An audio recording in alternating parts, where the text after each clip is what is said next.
அனைவருக்கும் வணக்கம். உடனே விழி தமிழா நண்பர்கள். இந்த வீடியோவ பார்த்துட்டு இருக்கிறீங்க. எங்கேயா அப்பப்ப பிரேக் எடுக்க ஆரம்பிச்சுட்ட அப்படின்ட்டு, வர்றேன். நாளைக்கு காலையிலிருந்து வந்துர்றேன். சரி வந்த இடத்துல ஒரு ஆள் நம்மளுக்கு கிடைச்சாரு. பார்த்தா பயங்கர சந்தோஷம், உற்சாகம். முகத்துல வந்து பார்த்தீங்கன்னா, அந்த கலை அப்படியே தாண்டவம் ஆடுது. அதுக்கு பின்னாடி பல காரணங்கள்லாம் இருக்குது. என்ன ஏது அப்படின்னு சொல்லி கேட்டுருவோம். வணக்கம். வணக்கம். சபதம். ஒரு சபதம் ஒண்ணு போட்டீங்க. குண்டர் சட்டத்துல உள்ள போயிட்டு வெளிய வந்தப்ப. அதுக்கு முன்னாடி வரைக்கும் பார்த்தீங்கன்னா, உங்க ஹேர் ஸ்டைல் வந்து ஒரு பாலிவுட் ஸ்டார் மாரி அப்படியே அப்படியே எடுத்து அப்படியே விட்டுருப்பீங்க ஒரு மாரி. ஆனா, அப்ப இருந்து முடிய நீளமா வளர்க்க ஆரம்பிச்சு அப்படியே பண்ண ஆரம்பிச்சுட்டீங்க. ஏன் அப்படின்னு கேட்டபோது, இந்த ஆட்சி, இந்த தீய சக்தி ஆட்சி அகற்றப்படுவது உறுதியான பிறகு, நான் வந்து ஹேர் கட் பண்ணுவேன். பழைய ஹேர் ஸ்டைல் வைப்பேன் அப்படின்னு சொன்னீங்க. இப்ப நம்பிக்கை வந்து விட்டதா? இல்ல எனக்கு எப்பவுமே நம்பிக்கை இருந்தது. ம். ஏன்னா ஆரம்பத்துல இருந்தே எனக்கு வந்து ம். இது வந்து வெற்றி கூட்டணியாக இருக்கும். வெற்றி கூட்டணி அப்படின்றத விட அதிமுக மீண்டும் ஆட்சிக்கு வந்தே தீரும் ம். அப்படின்றதுல எனக்கு ஒண்ணும் ம். எனக்கு சந்தேகமே இல்ல. இத ம். நான் வந்து அடித்து எல்லா இடத்துலயும், எல்லா மேடைகள்லயும் நான் இதுதான் வந்து சொல்லிட்டு இருந்தேன். ம். அப்ப நெறைய பேர் ஏளனப்படுத்தினாங்க. இது வந்து புதுசு கிடையாதுங்க. நான் சொல்றேனே 96லேருந்து 2001 தேர்தல் காலத்துல. ம். நான் சொல்றது 96ல 2001 திமுக ஆட்சி. ம். 2001 எனக்கு இன்னும் பசுமையா நினைவுல இருக்கு. அ ஜனவரி மரீனா அந்த இதில வந்து பார்த்தீங்கன்னாக்கா, அப்போ ரொம்ப சின்ன வயசு. அப்போ என்ன பண்ணுவேன்னா, அ புரட்சித்தலைவர் எம்ஜிஆர், அம்மா ம். இவங்களுடைய ஃபோட்டோஸ் ஃபுல்லா நீங்களா? இது மாரி பின் பண்ணிட்டு, பயங்கர அதில வந்து 2001 ம். ஏடிஎம்கே ஃபார் 2001 அ. அப்படின்னு போட்டு ஸ்கெட்ச் பென்ல அ. எழுதிட்டு அத போட்டிருப்பேன். அ. அது என்னன்னா பார்க்குறவங்களுக்கு ஒரு ஒரு இது வரணும், உற்சாகம் வரணும் அப்படின்ட்டு. ம். கேலியும் கிண்டலும் நெறைய. அதெல்லாம் என்ன பொழக்கிற வழிய சோசியல் மீடியா பாருங்க. மட்டும் அப்ப இருந்திருக்கணும். பொழைக்கிற வழிய பாருங்க. அ. அப்படி இப்படின்லாம் அப்படிலாம் பட் 2001ல ஆட்சி வந்தது. சரியா? ஸோ அதனால நீங்க வந்து இலையுதிர் காலம் அப்படின்றது ஒரு மனிதனுக்கு எல்லா இடத்துலயும் இருக்கக்கூடியது.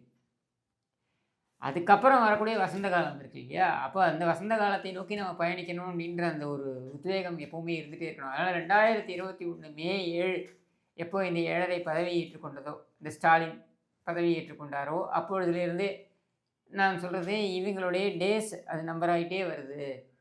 கண்டிப்பா இவர்கள் போவார்கள். இந்த ஆட்சி போகும் அப்படின்றதுல எனக்கு வந்து முழு நம்பிக்கை. ஓகே.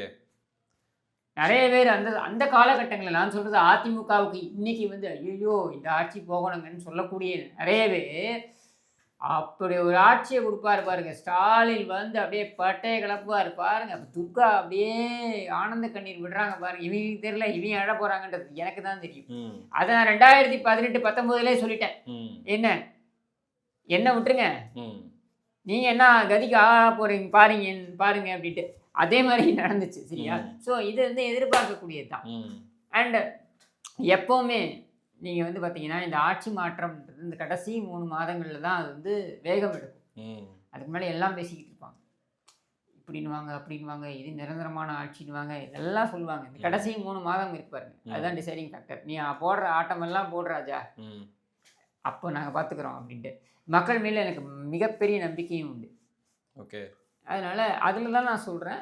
இது வந்து எதிர்பார்த்தது தான் நானு. ம். அது நடக்கும்பொழுது கூடுதல் மகிழ்ச்சி தானே. அதாவது நம்ம எதிர்பார்த்துட்டு இருக்கோம். இதான் ம். நடக்க போகுதுன்னு நமக்கு தெரியும். உள் மனசுக்குள்ள தெரியுது. ஆழ் மனசுல தெரியுது. அது வந்து வெளியில நடக்குதுன்னும்போது நமக்கு ஒரு மகிழ்ச்சி தானே. சரி ரைட்டு. நான் இங்க எதுக்கு உட்கார்ந்துட்டு இருக்கிறேன்? கேள்வி கேட்கறதுக்கு. அது கேட்டதுக்கு அப்புறம் அத நீங்க பதிலா சொன்னா நல்லா இருக்கும். என் கேள்விக்கு பூரா பதில் நீங்களே சொல்லி முடிச்சிட்டீங்கன்னா, அவ்வளோ உற்சாகம்னு வச்சுக்கோங்க. ரைட்டு. அப்புறம் இன்னொரு மேட்ரு. வைரல் வீடியோ ஒண்ணு நாங்க பார்த்துருக்கிறோம். ஒரு டான்ஸு. கிஷோர் கே. சாமி அவர்களுடைய எக்ஸ்க்ளூசிவ் டான்ஸ் ஒண்ணு பார்த்தோம் 10 வருஷத்துக்கு முன்னாடி. 10 இயர்ஸ் சேலஞ்ச் மாரி இந்த வாட்டி மறுபடியும் ஒருவேளை உங்களுடைய நம்பிக்கைப்படி அதிமுக ஆட்சிக்கு வந்தால் ஒரு ஒரு டான்ஸ். வேளைலாம் இல்லைங்க. ஒரே வேலை தான், நல்ல வேலை தான்.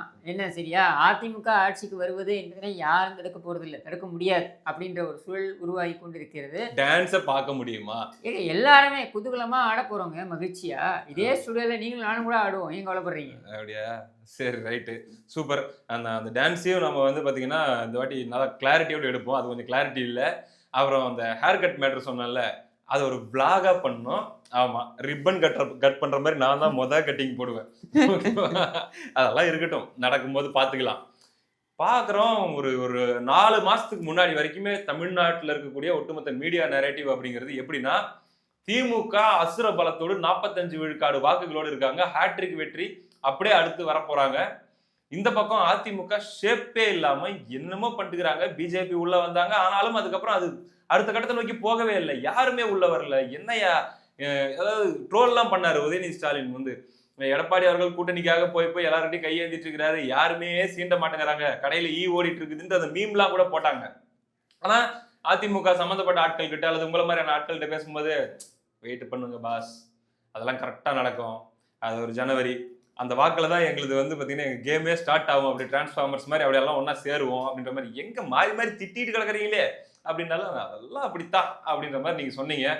பார்த்தா இன்னைக்கு காலையில இருந்து டப்பு டப்பு டப்பு டப்பு டப்பு டப்புன்னு இப்ப பாருங்க அலையன்ஸ் பார்ட்னர்ஸ் உடைய எண்ணிக்கை அப்படின்னு பார்த்தோம்னா அதிமுக, பாஜக, பாமக, அமமுக, ஐஜேகே, புதிய தமிழகம் கூட கன்ஃபார்ம் ஆக போறது அப்படின்ற மாதிரி செய்தி வருது. காங்கிரஸ், அதுக்கப்புறம் தமிழ் மாநில காங்கிரஸ், அதுக்கப்புறம் ஏசி சண்முகம் அவர்கள், அதுக்கப்புறம் இவங்க ஜான் பாண்டியன் அவர்கள் அப்படின்னு சொல்லி லிஸ்ட் பெருசா போதும் போதுன்ற அளவுக்கு போயிட்டே இருக்குது. இதுல தேமுதிக மட்டும் இன்னும் சற்று நாட்கள் எடுக்கும் அப்படிங்கிற மாதிரி தெரியுது. அதுக்கான சில பல காரணங்கள் அது இருக்கட்டும்ங்க. அப்படி நேத்து வரைக்கும் திட்டிட்டு இருந்தவங்க எல்லாம் மாறி மாறி வாழ்த்திக்கிறீங்க. பார்த்தா எடப்பாடி பழனிசாமி அவர்கள் சகோதரர் டிடிவி தினகரன் அவர்களை மனமாற வரவேற்கிறேன். தீய சக்தி திமுகவை ஒழிக்க வேண்டும் என்ற ஒற்றை நோக்கத்தில் அவர் சொல்றாரு. இவர் அதுக்கு நன்றி சொல்றாரு. எல்லாம் அப்படியே குடும்பமா ஒன்றிணைந்து பாட்டு வேற. அந்த பாட்டை கொஞ்சம் பாடி காட்டுங்களேன். தாய் வழி வந்த அப்படின்ற அந்த பாட்டு இருக்கு இல்லையா, அது வந்து இப்போ இன்னைக்கு வந்து எல்லா இடத்துலையும் ஓடிக்கிட்டு இருக்கு ட்ரெண்டிங்கா. சரியா? இப்போ என்னன்னா நீங்கள் வந்து ஒன்று புரிஞ்சுக்கோங்க. 4 மாதங்களுக்கு முன்னர் வரைன்னு சொல்கிறீங்க இல்லையா, ஒவ்வொரு முறையும் இப்படி தாங்க. சரியா? 3 முதலமைச்சர்கள் தமிழ்நாட்டுடைய வரலாறு எடுத்தீங்கன்னாக்கா 3 முதலமைச்சர்கள் தொடர் வெற்றிக்கு காரணகர்த்தாக்களாக இருந்திருக்கிறார்கள். ஆட்சியில் இருந்து ரிப்பீட் பண்ணவங்க அப்படின்னு. ஒன்று காமராஜர், அவர் வந்து 57, 62 அப்படின்றத 2 தேர்தலிலே அவர் வந்து தொடர் வெற்றியை பெற்றுக் கொடுத்தார். அடுத்து பார்த்தீங்கன்னாக்க புரட்சித் தலைவர் எம்ஜிஆர் 77, 80, 84 அப்படின்னு சொல்லிட்டு. அடுத்தது செல்வி ஜெயலலிதா 11, 16 அப்படின்றது தொடர் வெற்றிகள் கொடுத்த 3 முதலமைச்சர்கள் அப்படின்னு இவங்களை சொல்லலாம். ஏன் அவங்களால தொடர் வெற்றிகளை கொடுக்க முடிந்தது அப்படின்றத அந்த ஆட்சி காலத்தை நீங்கள் எடுத்து பார்த்தீங்கன்னாக்க நீங்கள் புரிந்து கொள்ளலாம். தட் அவங்க இந்த மக்களுக்காக செய்தது, ஸ்திரத்தன்மை வாய்ந்த ஒரு அரசாங்கத்தை கொடுத்தது. சரியா? அதுதான் அவங்களுக்கு நம்பிக்கையை மீண்டும் பெற்று அவங்க வந்து ஆட்சி பீடத்தில் வந்து அமர முடிந்தது அப்படின்றத நம்மளால் பார்க்க முடியும். அதை இந்த ஆட்சி செய்திருக்கிறதா அப்படின்ற கேள்வியை நீங்கள் அசை போட்டு பார்த்தாலே நீங்கள் புரிஞ்சுக்கலாம். ஓகே, சரியா? அடுத்த ஸ்டாட்டிஸ்டிக்ஸ்க்கு வருவோம். அடுத்த ஸ்டாட்டிஸ்டிக்ஸ், திமுக ஆட்சி கட்டிலில் இருந்து சிட்டிங் சீஃப் மினிஸ்டராக இருந்து மீண்டும் வெற்றி பெற்றது அப்படின்றது ஒருங்கிணைந்த திமுக, அதாவது எம்ஜிஆரை கொண்ட திமுகவாக இருந்த 71 மட்டும்தான். அதுக்கப்புறம் நீங்கள் எங்கே வாங்கியிருக்கீங்க? 77, 48 சீட்டு. என்ன 89 ரெட்டையிலையே இல்லாமல் ஜெயிச்சிங்க. சரியா? ரெட்டையிலையை மீண்டும் பெற்று 2 மாதத்தில், அதாவது ஆட்சிக்கு வந்து இவங்க ஜனவரி ஆட்சிக்கு வராங்க 89, ஆட்சிக்கு வந்து மார்ச்சில் இடைத்தேர்தல் ரெட்டையிலையை வாங்கிட்டாங்க. வாங்கின இடைத்தேர்தலில் ஒத்து போகிறாங்க ஆளுங்கட்சி. எங்கேயாவது கேள்விப்பட்டிருக்கீங்களா? ஆட்சிக்கு வந்து 2 மாதத்தில் இடைத்தேர்தலில் ஒத்து போகிற ஆளுங்கட்சி எங்கேயா கேள்விப்பட்டிருக்கீங்களா? இவங்க தோற்று போனாங்க. சரியா? அடுத்து இவங்க 91 2 சீட்டு தானுமோ. ஓகே, சரியா? அடுத்து 96 அடித்து வராங்க. திமுக ஆட்சிக்கு வந்துட்டாங்க. ஆட்சிக்கு வந்து அமர்ந்து சிட்டிங் சீஃப் மினிஸ்டராக முதலமைச்சராக ஃபேஸ் பண்ணுறாரு எலெக்ஷனை கருணாநிதி. 27 தொகுதியர் மதம் ஜெயிக்கிறாரு 2001. சரியா? அதுக்கப்புறம் திரும்ப 2006 மைனாரிட்டி கவர்மெண்ட் தான் ஃபார்ம் பண்ணுறாங்க. சிட்டிங் சீஃப் மினிஸ்டராக கருணாநிதி சந்திக்கிறாரு 2011. 23 தொகுதி தான். ஆமாம், சரியா? அப்போது நீங்கள் யோசிச்சு பாருங்க, ஆட்சியில் இருந்து எதிர்கட்சி அந்தஸ்தையும் இழந்த கட்சி அப்படின்றது அதிமுக, திமுக. அதில் அதிகப்படியாக எதிர்கட்சி அந்தஸ்தை இழந்த கட்சி அப்படின்னா திமுக. அண்ட் கம்பேக்னு வந்துட்டா அதிமுக அது ஒரு மாதிரி மான்ஸ்டரஸா தான் இருக்கும். அப்படிதான் வருவாங்க. நீ வந்து சிட்டிங் சீஃப் மினிஸ்டராக இருந்து ஆட்சியை இழந்து எதிர்க்கட்சியாக அமர்ந்து நீ எவ்வளோ சீட்டில் ஜெயிச்சிருக்க? 48 தொகுதிகள் தான் ஜெயிச்ச நீ. எப்போ? 77ல். சரியா? 23, 27ன்னு ஜெயிச்சிருக்க ஆப்போசிஷனில். அதிமுக எடுத்துக்க, அவங்களும் படுதோல்வியை சந்தித்தார்கள். 4 தொகுதியிலும் ஜெயிச்சாங்க. எங்கே? 96ல். அதுக்கப்புறம் பார்த்தீங்கன்னாக்கா 2001ல் ஆட்சியை பிடிக்கிறாங்க. 2006ல் 61 தொகுதிகளில் வராங்க அப்போசிஷனில். அடுத்து 2021ல் அப்போசிஷனில் எவ்வளோ வராங்க? 66 தொகுதிகளில் வராங்க. ரெக்கார்டு. எனக்கு தெரிந்து சிட்டிங் சீஃப் மினிஸ்டராக இருந்து தோல்வியை சந்தித்து அதிகப்படியான எண்ணிக்கையுடன் எதிர்க்கட்சி வரிசையில் எம்எல்ஏக்களுடன் அமர்ந்த ஒரே நபர் தமிழக அரசியல் வரலாறுல எடப்பாடி பழனிசாமி தான். இதில் அவர் ஜெயலலிதாவையும் அவர்களையும் ஓவர்டேக் பண்ணியிருந்தார். பக்தவத்சலம் 50 சீட்டு, சிட்டிங் சீஃப் மினிஸ்டர் ஆப்போசிஷனில் 50 சீட்டு, கருணாநிதி 48 சீட்டு, செல்வி ஜெயலலிதா 61 சீட்டு, எடப்பாடி பழனிசாமி 66 சீட்டு. அதுவும் 10 ஆண்டுகள் ஆட்சி. 10 ஆண்டுகள் ஆட்சியில் 4.5 ஆண்டுகள் தான் இவர் ஆட்சி செய்தார். இரட்டை தலைமை, பிஜேபி ஒரு பயங்கரமான நரேட்டிவ், இதெல்லாம் இருந்து கட்சியில் பிளவு இவ்வளோ இருந்து 3% தான் ஒத்து போகிறாரு. ஸோ எதுக்கு இதெல்லாம் சொல்கிறேன் அப்படின்னா, நீங்கள் வந்து திமுகவுடைய உண்மையான வலிமை என்னன்றதை புரிஞ்சுக்கோங்க. இந்த வலிமையுடன் இந்த கேவலமான ஒரு ஆட்சியை கொடுத்து இன்றைக்கு மக்களை சென்று சந்திக்கிற திமுக 50 சீட்டு ஜெயிச்சிருவியா? நீ என்னைக்கு ஆட்சியில் உட்காந்து 50 சீட்டு ஜெயிச்சிருக்க? ஐயா ஸ்டாலின் என்ன தெரியுமா சொல்லியிருக்காரு அவருடைய நிர்வாகிகள்கிட்ட நேற்று? ஓட்டு கேட்க போகும்போது, மக்களை சந்திக்க போகும்போது கொஞ்சம் முன்ன பின்ன தான் பேசுவாங்க, திட்டுவாங்க, கேள்வி கேட்பாங்க. ஆனாலும் நீங்கள் எந்த வகையிலையும் ஆணவத்தோடையோ அல்லது வந்து ஒரு மாதிரி ஒரு குரலை உயர்த்தியோ பேசாமல் கேட்டுக்கங்க அப்படின்ட்டு ஒரு அறிவுரை கொடுக்குறேன் மக்களுக்கு. திமுக நான் ஓட்டு கேட்க வருவான், காதில் கழுத்தில் இருக்கிறது எல்லாத்தையும் பத்திரமா பார்த்துக்கோங்க. வீட்டை கதவை பூட்டிட்டு வெளில வந்து பேசுங்க, திறந்து வச்சுட்டு பேசாதீங்க. முக்கியமாக குழந்தை குட்டி இருக்குன்னா அது காதில் கழுத்தில் இருக்கிறதையும் பத்திரமா பார்த்துக்கோங்க. குழந்தை குட்டியும் சேர்த்து பார்த்துக்கோங்க. வீட்டில் பெண்கள் இருந்தால் இடுப்பை கவர் பண்ணிக்கோங்க. இதெல்லாம் நாம் அறிவுரையாக கொடுக்குறோம். எதுக்கு? திமுக காரன் வரான் உஷாரு அப்படின்னு. ஆனால் இந்த காலம் எவ்வளோ வேகமாக சுற்றுது பார்த்தீங்களா? அதாவது அப்படி ஒரு குழப்பம்னு அதிமுக கூட்டணி பற்றி பேசிட்டு இருந்தது ஒரே நாளில் அல்லது இந்த ஒரே குறிப்பிட்ட வாரத்தில் அந்த பர்செப்ஷன் அப்படியே வேற மாதிரி மாறி நிற்கிது. இந்த ஒரு தொகுதி பங்கீடு சம்பந்தமான சண்டை இல்லை, எதுவுமே இல்லை, அதெல்லாம் நாங்கள் பேசிக்கிறோம் அப்படிங்கிற மாதிரி நிற்கிறாங்க. அப்படியே வலுவான கூட்டணி, ஸ்ட்ராங்கான கூட்டணின்னு பேசிட்டு இருந்த அந்த திமுக அலையன்ஸில் பார்த்தா குடுமி பிச்சுக்கிட்டு ஆளாளுக்கு சண்டை போட்டுக்கிறாங்க. ஆட்சியில் பங்கு கொடுப்பியா கொடுக்க மாட்டியா? இப்போ நேற்று சொல்கிறாரு கிறிஸ் ஜோடங்கர் வந்து, நீங்கள் திமுக கூட்டணியில் தான் இருக்கீங்களா அப்படின்னு கேட்டால் அது டெல்லி மேலிடம் இனிமேல் தான் முடிவு பண்ணும் அப்படிங்கிறாரு. அப்புறம் எதுக்கே 5 பேர் கொண்ட குழு போட்டீங்க திமுக கூட போய் பேச்சுவார்த்தை நடத்துறதுக்கு அப்படின்னா அப்போ அந்த குழு செல்லாதுன்னு தான் அர்த்தம். அப்படி எல்லாமே மாறி போச்சு இல்லை? அப்படியே குழு போட்டீங்க, குழு யாரோட பேசினா? யார் கூட பேசினாங்க? யார் கூட பேசுறதுக்கு நீங்கள் குழு போட்டீங்க சொன்னீங்களா? சரியா? எப்பவுமே ஒன்று நல்லா புரிஞ்சுக்கோங்க. நீங்கள் உங்கள் ஊர் தருமபுரி தானே? காவேரி, ஒகேனக்கல் காவேரி ஓடுற தண்ணி எப்படி இருக்கும்? ஒரு கலங்களாக இருக்கும். ஒரு அந்தந்த இடத்துல மேடு பள்ளம் ஏரி வருது. ஆமாம். ஒரு ஒரு ஆக்ரோஷமாக போகுமா? அப்படி தானே போகும். கூவம் பார்த்துருக்கீங்களா சென்னையில்? எப்படி இருக்கும்? ஸ்டில்லாக இருக்கும். எந்த வித சலனமும் இருக்காது. பிரச்சனையே இல்லைன்னு வாங்க. குளிக்க முடியுமா அதில்?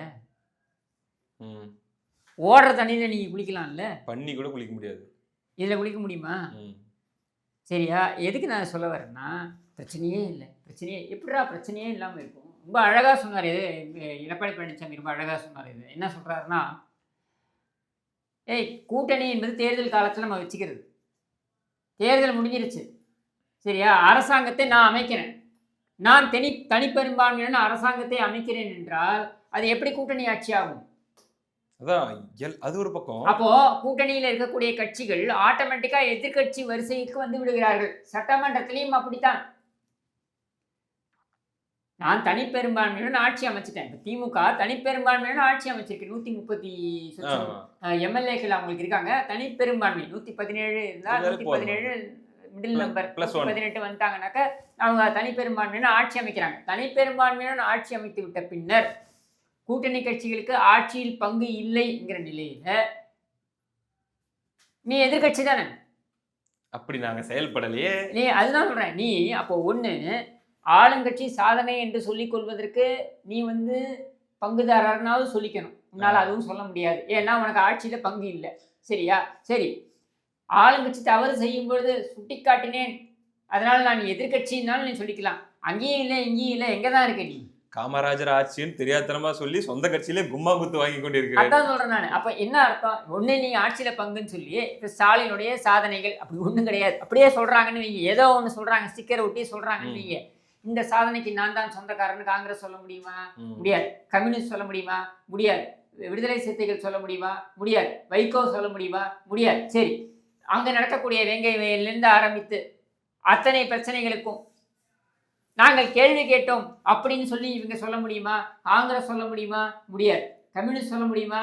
முடியாது. விடுதலை சிறுத்தைகள் சொல்ல முடியுமா? முடியாது. வைகோ சொல்ல முடியுமா? முடியாது. அப்ப நீ என்னத்துக்கு இருக்க? என்ன கருணாநிதிக்கு நீ இருக்க அப்படின்ற கேள்வி. ஒண்ணு ஆளுங்கட்சி, அதுல பங்கு பெற்று அங்கே இரு, இல்ல எதிர்கட்சியில உட்கார்ந்து கேள்வி கேளு. இது ரெண்டுமே செய்யாம நீ எதுக்கு? இப்படி கேள்விய திமுகவை விட அதிகமாக இன்றைக்கு இந்த கட்சிகளை பார்த்த மக்கள் கேட்கிறாங்க. உனக்கு எதுக்கே நான் ஓட்டு போடணும்? கூட்டணி கட்சிகளை உனக்கு எதுக்கு நான் ஓட்டு போடணும்? நீ ஆட்சியில பங்கு வாங்க போறது இல்லை, எதிர்கட்சியாகவும் செயல்பட மாட்டேன். அப்ப எதுக்கு நீ கேட்டா பாஜக உள்ள வந்துடும். அதை நாங்க பாத்துக்கிறோம், நீ போ. உன்னை நாங்க எப்படி கேள்வி கேட்கலாம்? நீ ஒண்ணு இப்ப அமைச்சரை கேள்வி கேட்கலாங்க. இப்ப நான் அன்பில் மகேஷை கேள்வி கேட்கலாம், சட்டையை பிடிச்சி கேள்வி கேட்கலாம். ஏண்டா நீ கல்வி அமைச்சராக இருந்து என்னடா பிடிங்கினு கேள்வி கேட்க முடியும் என்னால.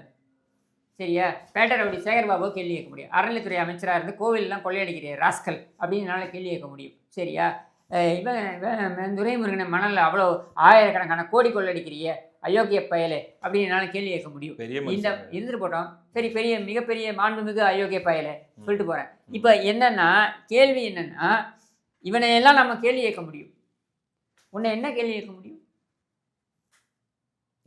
நீ ஆளுங்கட்சியா எதிர்கட்சியா? ரெண்டுங்கட்டான். சரியா? உன்னை வச்சு என்ன பண்றது? எதிர்கட்சியை நீ செயல்படு, போராட்டம் நடத்துன்னு சொல்ல முடியும். சரியா? உன்னை சொல்ல முடியுமா? அப்ப நீ எதுக்கு இருக்க? முதல்ல துடைத்து எரியப்பட வேண்டியது இந்த 4.5 ஆண்டுகளில், அல்லது 4.75 முடிய போது, ஒரு மாசம் 5 வருஷம் சொல்லலாம். இந்த 5 ஆண்டுகளில் இந்த கேடுகட்ட ஆட்சிக்கு முட்டு கொடுத்த இந்த அயோக்கிய கூட்டணிகளை தான், கூட்டணிகள்ன்ற பேரில் இருக்கக்கூடிய கட்சிகள் தான். அப்போ நீ எதுவுமே கிடையாது. நீ எதிர்கட்சியும் கிடையாது, ஆளுங்கட்சியும் கிடையாது, ரெண்டும் கட்டான். அது அவங்களுக்கே தெரியுது. நீங்க தொடர்ச்சி மேட்டரை பத்தி நீங்க சொன்னதுல, நான் சமீபத்துல திமுக கூட்டணியில் இருக்கக்கூடிய ஒரு கட்சி விசிக, அதுல இருக்கக்கூடிய ஒரு நிர்வாகி, அவர்கிட்ட நான் பேசுறதுக்கான வாய்ப்பு கிடைச்சிச்சு. பேசும்போது என்னன்னா எத்தனை சீட்டுன்னு இந்த வாட்டி என்ன வாய்ப்பு இருக்கு அப்படின்ற மாதிரி கேட்டேன். ஒரு 7 8 வாய்ப்பு இருக்கு தம்பி அப்படின்னாரு. வெற்றி வாய்ப்பு அதுல எத்தனை இருக்கு அப்படின்னு கேட்டேன். 2 ஜெயிச்சா பெருசு, 1 இல்லைன்னா 2 அவ்வளவுதான் எம்எல்ஏ வரும், எனக்கே அதுதான் தோணுதுன்ட்டு கட்சிக்காரங்களே சொல்றாங்க. அப்போ அவ்வளவு அதிருப்தி இவங்களால அவங்க மேல மக்களுக்கு ஏற்பட்டிருக்குது அப்படிங்கறத அவங்களே ஒத்துக்கிறாங்க. நீ சுமையை தூக்கிட்டு போகணும். நீ 10 ஆண்டுகளா அதிமுக ஆட்சி இருந்தது. அதுலேயும் பார்த்தீங்கன்னாக்கா 2016 அதிமுக 234 தொகுதிகளில் 228 தொகுதியில் நினைக்கிறேன் ரெட்டையில தான் இருந்துச்சு. எல்லா தொகுதியிலும் ரெட்டையில இருந்துச்சு. அப்போ முழு பொறுப்பு அதிமுகவுக்கு தான். ஆட்சியுடைய நல்லதுக்கும் சரி கெட்டதுக்கும் சரி அதிமுகவுக்கு தான். சரியா? நீங்கள் என்ன சொன்னீங்க? நாங்கள் மாற்றத்தை கொண்டு வருகிறோம், ஸ்டாலின் தான் வருவார், விடியல் தர போகிறாரு அப்படின்னு சொல்லி தான் நீங்கள் வந்து கொண்டு வந்தீங்க. இப்போ ஸ்டாலின் வந்து விடியல் தரவில்லை, யாரை கேட்கணும் கேள்வி? திமுகவை கேள்வி சொல்லிட்டு போக முடியாது. உன்னதான் ஏன் முதல்ல கேட்போம், நீ தான் ஏன் அவனை தூக்கிட்டு வந்த? ரைட்டு. சரியா? 10 வருஷம் சும்மா தானே கூப்பிட தானே குறை வச்சுக்கணும். உன்னால தான் நான் வந்து உன்னை மேலே சவாரி செஞ்சு தான் நான் வந்து குழந்திருக்காங்க. அப்போ அவனை கேள்வி கேட்க உன்னை தான் கேள்வி கேட்போம், நீ தானே தூக்கிட்டு வந்த?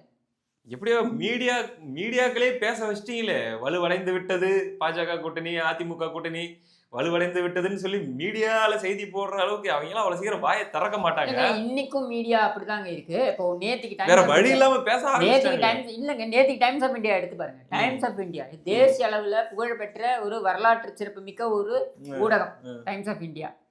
பேப்பர்லங்க நேருவுக்கு 3வது முறையாக நேரு சம்பந்தப்பட்ட ஊழல் சம்பந்தப்பட்ட அந்த கடிதத்தை வந்து அமலாக்கத்துறை அனுப்பி வைக்கிறது. யாருக்கு? காவல்துறைக்கு, டிவிஎஸ்சிக்கு, லஞ்ச ஒழிப்புத்துறைக்கு அனுப்பி வைக்கிறது. சரியா? கர்நாடகாவில் நியூஸ், ஆந்திராவில் நியூஸ், டெல்லியில் நியூஸ், அவங்களுடைய எல்லா எடிஷன்லையும் நியூஸ். தமிழ்நாடு எடிஷன்ல மட்டும் வரலங்க. எங்க வந்திருக்கணும்? தமிழ்நாடு அமைச்சர் சம்பந்தப்பட்ட ஒரு செய்தி. தமிழ்நாடு தவிர எல்லா இடத்துலயும் வருது. ஏன் தெரியுமா? எலெக்ஷன் டைம்ல ஃபுல் பேஜ் ஆடு அவன் பெண் கொடுப்பான். சரியா? இது போட்டா வராதுன்னு நான் கொடுக்க மாட்டேன். இந்த அளவுக்கு தான் ஊடகங்கள் இருக்கு. ஒரு உதாரணம் நான் உங்களுக்கு சொல்றேன். பர்செப்ஷன் வார் அப்படின்னு சொல்லுவாங்க. அதாவது ஜெயிச்சிருவாங்க. இப்ப கள நிலவரம் இப்போ ஒன்றும் இல்லை, எஸ்ஐஆர் வந்துச்சு. எஸ்ஐஆர் டைம்ல திமுக எத்தனை பேரை வந்து அதுல போட்டு பிஎல்ஏவா அது மாதிரி போட்டு எத்தனை பேர் வேலை செஞ்சாங்க, அதிமுக எத்தனை பேர் போட்டு வேலை செஞ்சாங்கன்னு பார்த்தா எண்ணிக்கை அடிப்படையில் அதிகப்படியான களத்துல இறங்கி வேலை செஞ்சது அதிமுக காரங்க தான். அது போக பாத்தீங்கன்னா அந்த பூத்தை ஸ்ட்ரென்தன் பண்றது, தொகுதி வாரியா வந்து எல்லாத்தையும் ஸ்ட்ரென்தன் பண்றதுன்னு அவங்க பண்ணிட்டே இருந்தாலும் வெளியே பர்செப்ஷன் வைஸ் திமுக தான் அப்படிங்கிற ஒரு மாதிரி இருந்துட்டு இருந்தது. இப்ப அப்படியே புரட்டி போட்ட மாதிரி ஆன அந்த மொமெண்ட்ல இருந்து பாத்தீங்கன்னா இப்ப திமுக ஆதரவாக செயல்படக்கூடியவர்கள், புரோட்டாக்கள், அண்டாக்கள் இவங்க எல்லாம் இருக்காங்கல்ல, அவங்களுடைய எழுத்துக்கள்லாம் இப்ப என்ன மாறி இருக்குதுன்னா, டிடி விஜயநகரன் போன மாசம் என்ன சொன்னாரு தெரியுமா, இப்ப பத்தி எப்படி பேசுறாரு, இது ஒரு கூட்டணியா அப்படிங்கிற மாதிரி. வைகோ என்ன சொன்னார் தெரியுமா? கருணாநிதி குடும்பத்தை பற்றி வைகோ என்ன சொன்னார்? என்ன தொழில் செய்ய போகணும்னு சொன்னார் தெரியுமா? பார்த்துருக்கேன். அப்புறம் இவங்க இந்திரா காந்தியை பத்தி கருணாநிதி என்ன சொன்னார் தெரியுமா? பேச ஆரம்பிச்சோம்னாக்க ஏகப்பட்டது பேசலாம். ஜீவாவை பத்தி கருணாநிதி என்ன சொன்னார்? தோழர் ஜீவாவை பத்தி கருணாநிதி என்ன சொன்னார் தெரியுமா? கட்டுவரியன் என்று கருணாநிதி சொன்னது திருமாதான் தெரியுமா? அப்படின்னு நம்ம சொல்லினே போகலாம். சரியா? இப்படி அரசியல்ல யார் வேணாலும் என்ன வேணாலும் சொல்லிட்டு போகலாம். இங்க கேள்வி என்னன்னா, நாங்க என்ன வேணாலும் சொல்லுவோம் பாசு. தாய் வழி வந்த சொந்தங்கள் எல்லாம். அது மட்டும் இல்ல, தீய சக்தி ஒழிக்கப்பட வேண்டும். இல்ல சும்மா மேடல் ஏறி தீய சக்தி திமுக, தீய சக்தி திமுக, தீய சக்தி திமுகன்னு கூறுவது கிடையாது. தீய சக்தி திமுகவை அப்புறப்படுத்தக்கூடிய நல்ல சக்திகளாக நாங்கள் இணைய முடியும் என்று களத்திலும் காண்பிக்கக்கூடிய இடத்துல நம்ம இருக்கோம். அப்ப இனிமே டிடிவி திட்ட மாட்டீங்க.